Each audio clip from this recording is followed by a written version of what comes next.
The following program is a Town of Colonie television production of the William K. Sanford Town Library.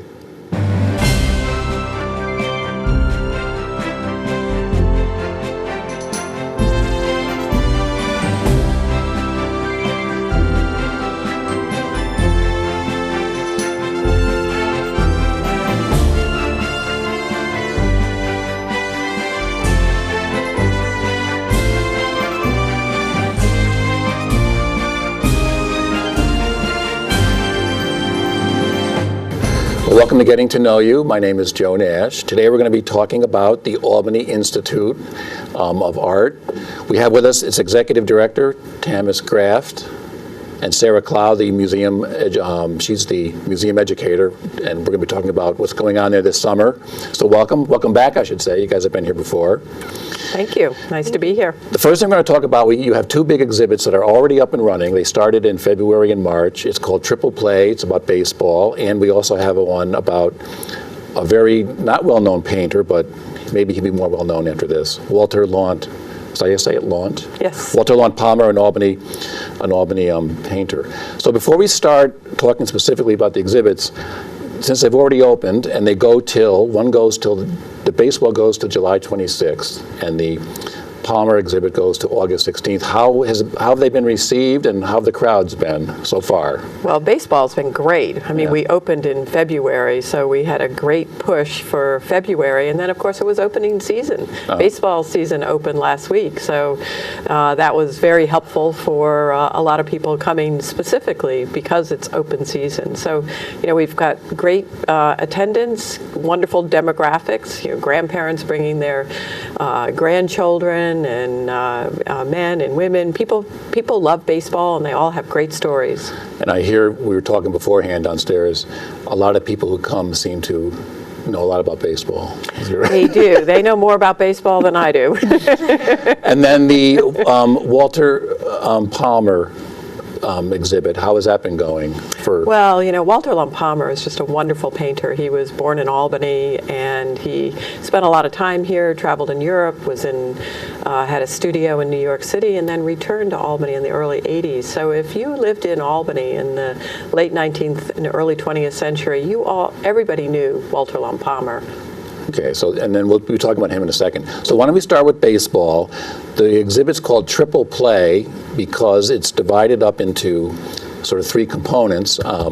We have the history of baseball, we have a local thing, and we have memorabilia. So could you tell us why you decided to layer it? Yeah, you got Triple three. Play. Is it? Yeah. Triple Play. Well, the first thing is we were able to bring to Albany Baseball America's Game, which was organized by the Bank of America, and that's part of their Art and Communities program. So this is like an exhibit. A traveling exhibition. Okay. It was a traveling exhibition. So the Albany Institute was selected, so we were able to bring it there. And the Albany Institute, because we were a museum of art and history, we decided to do a history of baseball in the Capital Region, which is a great history, and that's called Play Ball. And then the third exhibition was called the Clubhouse, and that's a community curated exhibition where we invited people from the community to bring in things related to Major League Baseball across the country.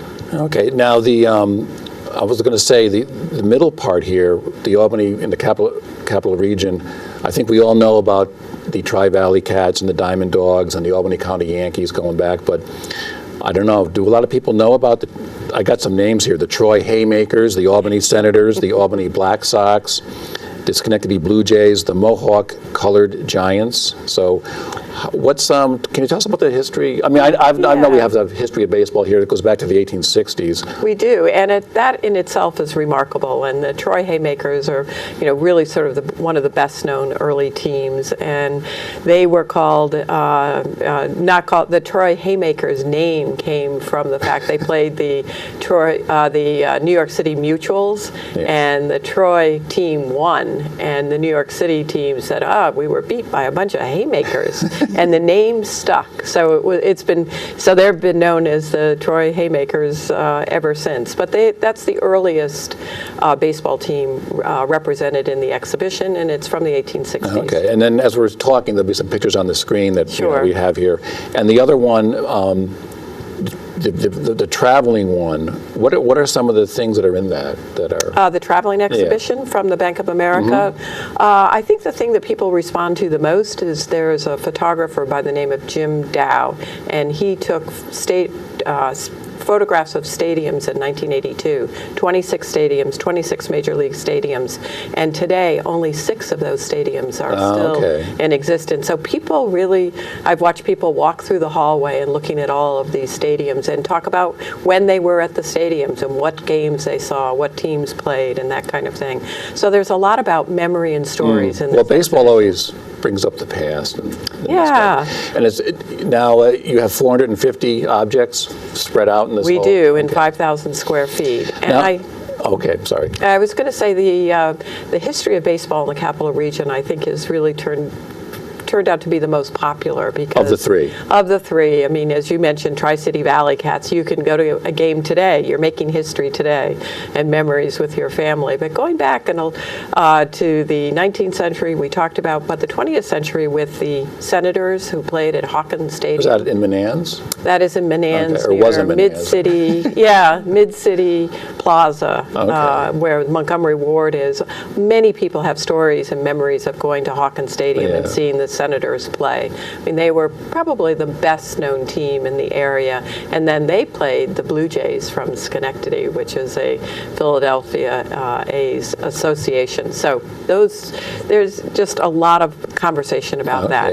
And do you get some more older people remembering the... There are people come into the museum and they'll talk about their, going to the games and who they saw and who the players were. And during the 1920s, there were a lot of teams, major league teams, that would come through Albany.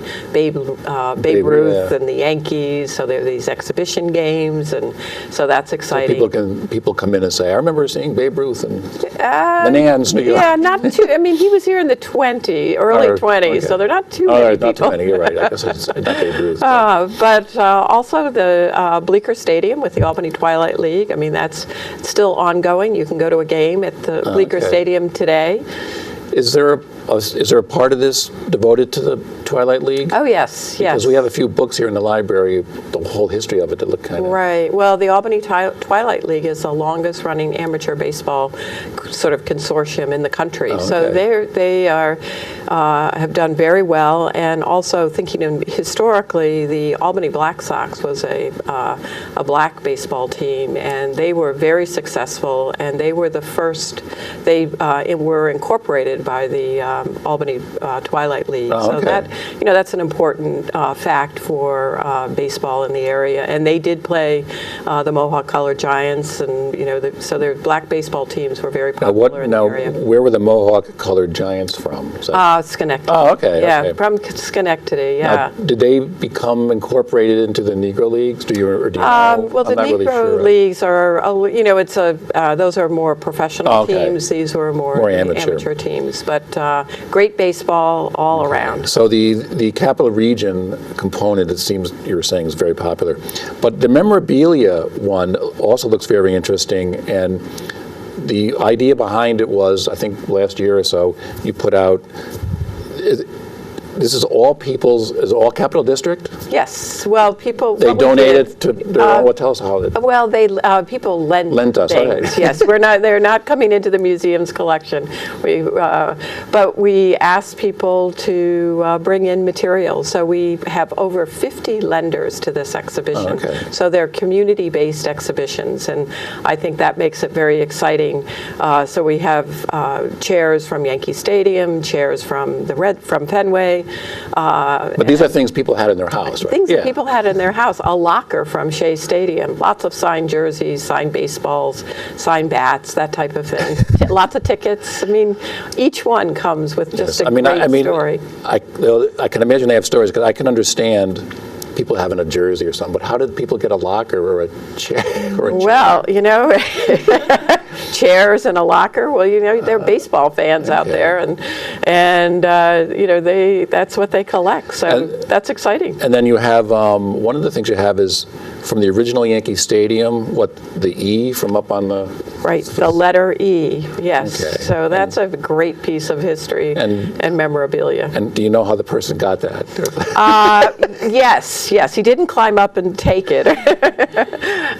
These are, materials that people purchase. They buy online, they buy at auctions, that type of thing. Some things were given to individuals from players and managers and that type of thing. So this component, has that been pretty popular too? Oh yeah, well Okay. yes, yeah. Right. And we also have a Major League Baseball player who lives in the region, Brian Sweeney, and he lent a lot of his materials. Oh, okay. He played for the Seattle Mariners and the Padres, so that was very exciting. He's a pitcher, so we're living right here in our backyard. But probably the most interesting item that came in was Melly Wolfgang's 1917 World Series uniform. And Melly Wolfgang grew up in Albany. He played for the Senators before he moved on to a couple of major league teams and ending up with the Chicago White Sox. Okay, and those, if I remember, those uniforms, they're very heavy, aren't they? Oh, yeah, Like and they're must made have out of sweat. wool. I know. They're itchy. All right, so the baseball triple play, it goes through January 26th. So July 26th. I'm sorry, what did I say? January. I meant July. You meant July. You don't want to go back to, you don't want to visit the winter sorry. yet. July 26th, there's plenty of time to still go. This will be on it starting in May. So the second big exhibit, which opened in March or February, In March. is this local painter, Walter Lunt Palmer. So tell us a little bit about him, because before we started, I was trying to do some research. We have a big 50-volume art reference book downstairs, and he's not in there. So could you tell us a little bit about his artwork, which we'll see is very beautiful.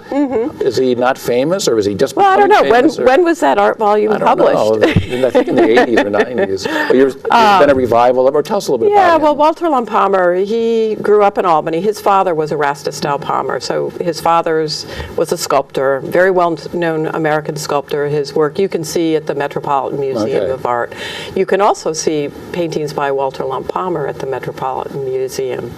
And he really grew up in Albany. He studied with Frederick Church, who's a Hudson River School artist, and other George Boughton, the Harts. But what he did first was the beautiful interior views of Victorian homes. And his style is referred to as pre-Raphaelite because everything was so carefully detailed. And it's a great story about how these homes were furnished. And it's interesting to note that he used photographs. So he would come to your house and take a photograph of your home and then create these paintings documenting your He would work home. from the photographs? He would work from the photographs. So that's where he really started his career. And then he moved. Then he spent time in Europe, and he went to Venice. And for anybody who has traveled in Venice, you really must come see the show, because he's very well known for his beautiful Venetian scenes of all of the most attractive sort of places in Venice. And the Walter Lunt Palmer was really a master of medium. He could paint using oil, gouache, watercolor, and pastels. So he was a very, very talented painter. Well, it seems like from some of the things that we'll see on the screen, he had these interiors. He had this one of the Capitol, which you could comment on. But he's also known for a lot of these nature, not almost Hudson River schoolish, I guess you could say, but schoolish. but he did a lot of nature. He did a lot of landscapes, and by the time he's doing his landscape painting, remember he started out with the interiors, and then by the time he's doing his landscapes, they're much more impressionistic. Okay. And that is very much with the times. The Hudson River School painters really fell out of fashion in the 1870s, and Palmer is painting his landscapes in the 1880s and 1890s. So they're much more impressionistic. He's probably best known for his winter scenes. I was going to say, he has a lot of paintings, all these various aspects of winter. Right, right. And what he's so well known for is painting snow as blue and using color, because anytime snow is a reflection of light and the sunlight and that type of thing. So he, when you look at one of his paintings of snow, you'll see reflection of blues and pinks and yellows. I mean, it won't be, you'll immediately recognize it as a snow scene, but he really combined all of the colors. And when he painted his Venetian scenes, which are mostly a lot about water, he utilizes the same color palette for water. So it's really quite, they're absolutely beautiful, shimmering landscapes would be a good way of describing it. He seems a very versatile. I mean, we have the Capitol, we have these outdoor scenes. Was he famous in his time, or he's been rediscovered now? Yeah, he was very well known during his lifetime. Okay, and I think there's certainly a revival about Walter Lum Palmer, and many people are familiar with him. He may not be a household name, but he is certainly well known and is very prolific. He did over 1,000 paintings. They're well known. The Albany Institute has the largest collection of his paintings, which would make perfect sense. Was he typical to go back and forth between outdoors and indoors and Venice? Or? Yeah, I mean, as an artist, you're going to do a variety of different styles, and he did evolve over time. These interiors he did early in his career, but then he moved into a more impressionistic style. Well, hopefully what people have seen on the screen will pique their interest. I mean, the little eye looked very beautiful. So now, and that goes through August 16th, right? August. August, yes. We want summer here, Joe. Well, after this winter. Yeah, we do. So now, we have another thing we're going to talk about with Sarah Clowe. She's the museum educator. This summer, they have two summer art programs. We have Artful Mornings. Each one, there's 9 sessions, 9 weeks long. They go from July 7th to early September. One is Tuesday, Wednesday, and Thursday mornings, 9 to noon, for children 6 to 12. And then Fridays from 10 to 11:30 for the youngsters, ages 3 to 5. So Sarah, why don't you give us an overview of the two? Start with the one for the older kids, Artful Mornings, and some of the, talk about some of the themes, and you have some things kids made last year. All right. All of our art programs try to utilize the museum's exhibitions and what's on view in the galleries. So we'll do an introduction for both the older children and the younger age range to some of the works in the exhibitions. And so you bring them around before you do your, we'll visit the galleries and try to use that as our main inspiration for most of our projects throughout the summer. And the older children will go a little bit more in depth, of course, into technique and trying out different mediums as we explore themes based on the exhibitions. So we mentioned a bit about baseball. Yeah. An example of a project we just did for our spring April break program here based on baseball. You can see how it could draw from some of the uniforms. So we'll do a little bit of our own textile design based on I see. What team is that? Do you know? It's Team Trixie in honor of my dog. Hey, there's the Valley Cats have a cat, and we'll try out possibly doing some basic screen printing on t-shirts with the children to base off of the uniform designs that we see in the triple play. We'll also spend a week taking a look at the ancient Egypt exhibitions. We have an example from last year's Egypt week. Here we have a cat mummy with a prominent cat face on it. So we'll definitely do a mummy-themed project or two in that week as well. The mummies are extremely Well, you work in different mediums. Like Absolutely. You have a landscape day, a paint day, a 3D day, and all this. So you give them an overview. We try to give some diversity to the program. So if a child's signed up for multiple weeks, we'll be doing very different projects each week. We have 1 week that's all relief sculpture, and we have a beautiful 19th century sculpture court with a lot of works by Walter Lum Palmer's father, Erastus Palmer, we were just discussing. His father was a famous sculptor. Yeah, and another sculptor, Calvary. So we have a an example here of one of our relief projects that we'll be doing that week. Now, is that one of the ones that one of the kids made last year? This is just a quick teacher Okay. sample. We let the kids keep their work, so I don't tend to have the exact child-made work with me. And there's a lot of beautiful cast metal relief work in there, so we'll use some metallic paints to mimic that effect while working in mediums like paper mache and clay and plaster. Now, can kids sign up for if they only want to do one or two of these? Or do you have to go all 9 weeks, or how does that work? No, you can sign up week by week.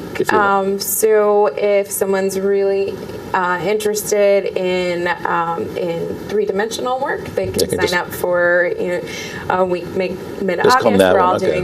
We're doing all 3D projects. Yeah, and the Egypt week is always very popular. Yes. So if that's your interest, you can sign up for that particular week. But they're certainly welcome to sign up for all 9 weeks. We would definitely be happy to see them for that time period as well. And then how many teachers do you have?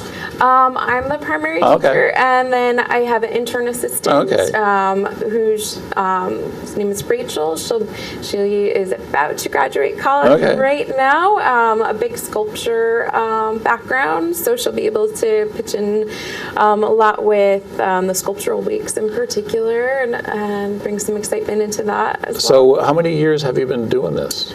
I've been with the museum for for just over a year now. Before that, I was museum educator at another museum, a children's museum, for 7 years. And before that, I was leading other children's programs for a few years as well. This is your second year doing this. Did you do a lot of, how's the participation level? Do you get a lot of kids that come to these? Or? Our class size is up to 18 children for the school age programming, the Artful Mornings. All right, so it's limited to 18. Okay. Yeah, well, beyond that, we'll be pretty crowded in our studio space. Plus, we want to be able to give some one-on-one attention and direction. The kids actually get to work right in the studios. Absolutely. We have a very nice art studio at the museum. Lots of different types of supplies for them to try out. Different types of paint and sculptural mediums, wire, paper mache, plaster, clay. All right, they get to see all the mediums. Okay. And then the first week is July 7th, and there's information on the webpage that'll be on the screen here. So the one for the smaller kids, they only get, these go 3 days. The youngsters, the 3 to 5 year olds, you only have them for an hour and a half on Fridays because they're younger. So it's called, what's it called? Toot for Tots as an institute? Yeah, institute. So what are some of the things they would be doing, the younger kids? Well, it's more process driven for the younger kids rather than product is pretty big in early childhood development. We're still drawing them into the galleries, trying to get them excited about coming to an art museum, about taking inspiration from the works on view and being excited about being there. I think that's important to build on an early age.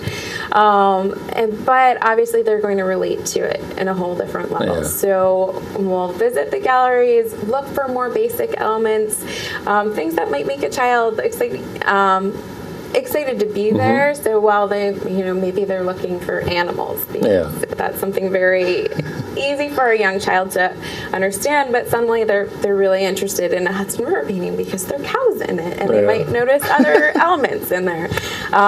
So again, like the other program, even though these kids are younger, they get to see the whole. Absolutely, and we focus on one piece at a time each week. The theme overall for the preschool ages this summer is a theme of opposites. So the classes will build upon each other. Each week will be a different type of opposite, like big and little, dark and light. I notice your 9 weeks here, you have big and little, dark and light, soft and rough, wet and dry. So families are definitely encouraged to come for all of them, but they also can sign up for individual weeks, whatever works best for their schedule or interest. And I think for this one, though, I was going to mention, if the child takes all these or one of these, the adult stays with them, is that? We do, Okay. yeah. It's a parent and child program, or adult and child. We have lots of grandparents, or sometimes some aunts and uncles who come in. Whoever wants to accompany them is welcome. Okay. It's a nice opportunity for family bonding too. We got a lot of feedback on that last year of parents writing nice notes saying this was a really great opportunity for me to figure out a way to have some one-on-one relation with my child and to build our communication together, which was nice. Is this one also limited to a certain number? This program is limited to 12 children, especially because of the space it takes to include all the adults. Beyond that, we're pretty maxed out in fitting everybody in our studio space. And the projects are all very tactile for the preschool ages, so they can really have a good sensory experience. They'll probably do a few projects each time rather than just one main project to devote to. The older children can have a little bit more follow through. We might start a project one day and work on it the next and finish it throughout the progression of the 3 days. And the younger children, it'll happen all at once. I noticed one of them is called Messy and Neat. That must be a fun one, I would think. Yeah, we'll play around with unusual painting techniques, which is always fun. You can paint with really unusual things. You can paint with pasta, like wet spaghetti. You can make explosive paintings with vinegar and baking soda and paint. There are so many fun things that you can do with that theme. But it's nice to have a contrast to let children explore, but also to work on their skill set, to have that really messy, fun, exploratory time, but then also see, if they can fit things within the lines, piece things together, puzzle piecing almost. They're going to be working with materials. Motor skills. They're going to be working with things that they'll see out in the gallery. We'll take a look at the work in the gallery, and then we'll use appropriate materials for their age range. So it might be, loosely, tenuously related, but there'll be a connection on a theme level. At least I have an example here of for the wet week, wet and dry. This right here is actually a printout, a copy of the sculpture we have of the half moon. Oh, okay. And the kids can color it in themselves.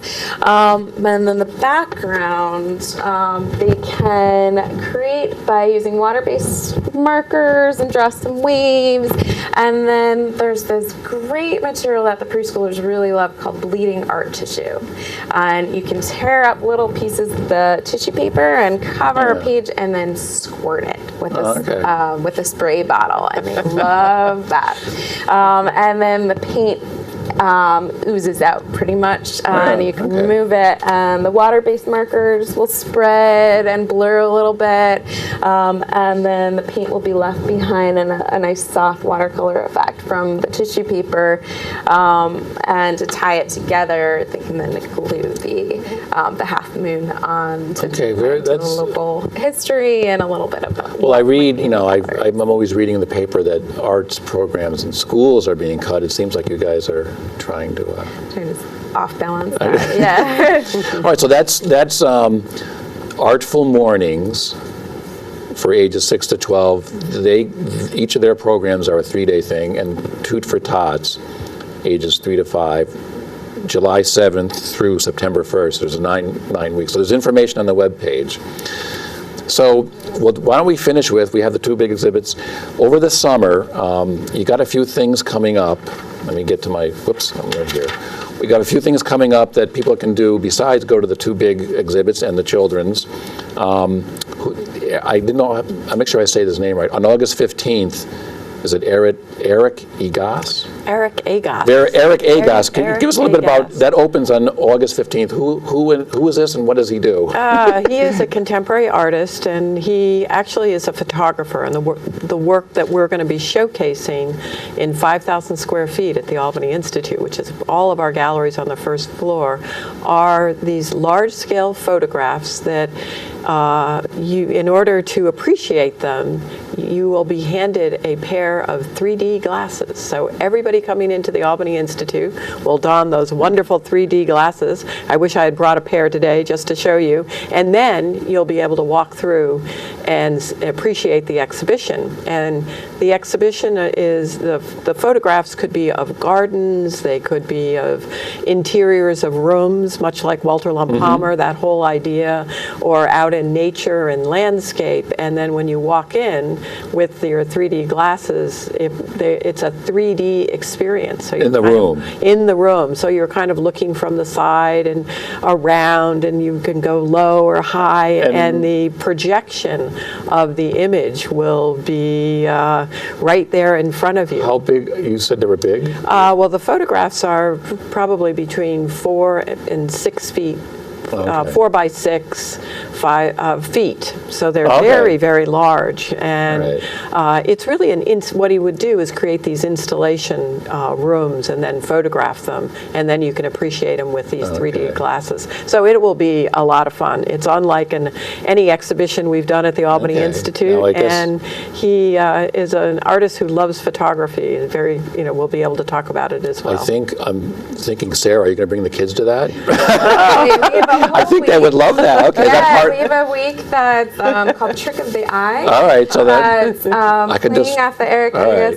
Agos exhibition. I've found some projects of where the kids can create their own drawings that will then react with the 3D glasses and Right. become three-dimensional when you wear those. We'll explore a little bit of op art to complement Okay, now- it as well, just playing around with the whole Trick of the Eye, tomatropes, where you flip something real fast and you can see the image as an optical illusion. I have a feeling that's going to be very popular. Yeah, yeah. I think it'll be a lot of fun. Yeah. Right. And We're then, going to be ordering a lot of 3D glasses.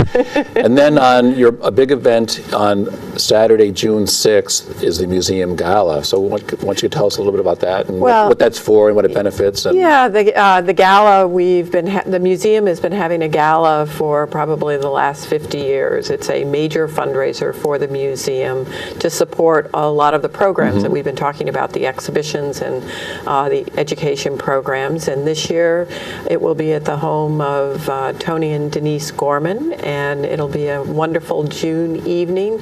And we're honoring Elizabeth Sonneborn, Betty Sonneborn, who has lived and worked in this community for almost 90 years. So Oh, wow. it's great to have an honoree for this event. So. And it's always one of your big fundraisers. It I'm is, reading. it is. Okay. And we will be having dinner for 300 outside under the stars. Oh, that sounds like a nice event. And there's information on the webpage about that. And on the very next day, on June 7th, which is a Sunday, you're having a lecture, a talk about what the history of New York State with Dr. Bruce Dearstein. Was he written a book or a... Right. He has written a book, and I think that will be, a interesting event, and I would encourage everybody. He's a historian. He's written quite a number of books. So the full extent of that is on our website, which will be very helpful. And he used to work down at the New York State Archives. Yes, yes. I don't know if the kids are going to let go into the archives, though, Sarah. And then we have, this is something that in conjunction with the Clark Institute on Thursday, July 16th at 6 p.m., can you mention this about Van Gogh? They have Van Gogh and Nature is the Clark Art Institute's big summer exhibition, Okay. and they always do a summer exhibition, and then they like to come to the Albany Institute to talk about it because many people from the Capital District Go over to the Oh, Clark. okay. It's a wonderful resource, and Richard Kendall is their exhibition curator, and he will be doing a wonderful talk on Van Gogh and nature. So And then that will- hopefully then people will go to the Clark.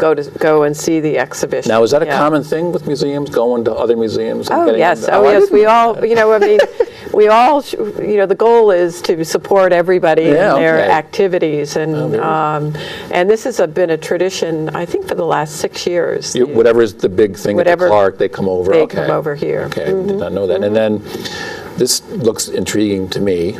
On Friday, August 7th at 6 p.m., you're going to have a talk about I've never heard of this, but apparently up in the Adirondacks, I don't know if it was the 1800s or not, there was a Philosophers Camp. What was that all about? Yeah, in 1858, a group of writers, artists, poets got together and, to talk about life and nature and activities, and it was referred to as the Philosophers Camp. Oh, okay. And so there'll be a lecture talking about that. Oh, that sounds actually... Yeah, so that'll be a fun way, and that's on first Friday in August, which is free for the museum, and also we have programs throughout the summer on Thursday nights that are also free, and the museum is free every Thursday night. So Thursday night is starting at what time? 5 o'clock, Okay. 5 to 8. So it's a great opportunity to come and have dinner in downtown Albany, and then come over to the museum and wander through the galleries or the other way. And then, of course, we're open on first Friday in August.